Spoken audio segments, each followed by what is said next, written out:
పండగల రద్దీని అవకాశంగా తీసుకుని విమాన ప్రయాణ ఛార్జీలను అమాంతంగా పెంచడం మీద సుప్రీంకోర్టు విస్మయం వ్యక్తం చేసింది. ఛార్జీలను ఆకస్మిక పెంచి విమానయాన సంస్థలు సాగిస్తున్న దోపిడీ మీద జోక్యం చేసుకోక తప్పదని స్పష్టం చేసింది. ప్రైవేటు విమానయాన సంస్థలు ఆకస్మికంగా పెంచుతున్న ఛార్జీలు, అదనపు రుసుముల్ని నియంత్రించడానికి తగు మార్గదర్శకాలు రూపొందించాలని దాఖలైన పిల్ మీద సోమవారం జస్టిస్ విక్రమనాథ్, జస్టిస్ సందీప్ మెహతాల ధర్మాసనం విచారణ చేపట్టింది. మేము విషయంలో ఖచ్చితంగా జోక్యం చేసుకుంటాం. కుంభమేళా, ఇతర పండుగల సమయంలో ప్రయాణికులను ఎలా దోచుకుంది చూసాం. తాజాగా ఢిల్లీ నుంచి ప్రయాగ్రాజ్, జోధ్పూర్ ఛార్జీలను ఆకస్మికంగా పెంచేశారంటూ ధర్మాసనం పేర్కొంది.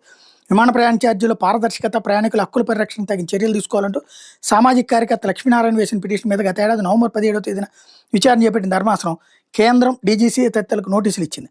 సోమవారం విచారణ సందర్భంగా సమాధానం ఇచ్చేందుకు మరింత గడువు కావాలని కేంద్రం తరపున అదనపు సొలిసిటర్ జనరల్ అనిల్ కౌశిక్ కోరడంతో ధర్మాసనం తదుపరి విచారణ ఫిబ్రవరి 23వ తేదీకి వాయిదా వేసింది.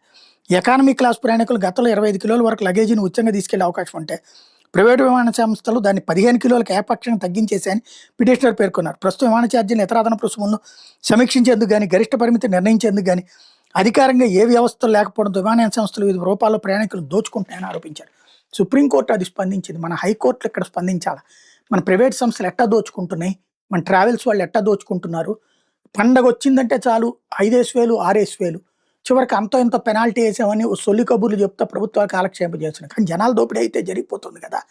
రాష్ట్రంలో ఉన్నటువంటి హైకోర్టులు, తెలంగాణ, ఆంధ్రాలో ఉన్నటువంటి హైకోర్టులు సుమోటోగా తీసుకుంటే బాగుంటుంది.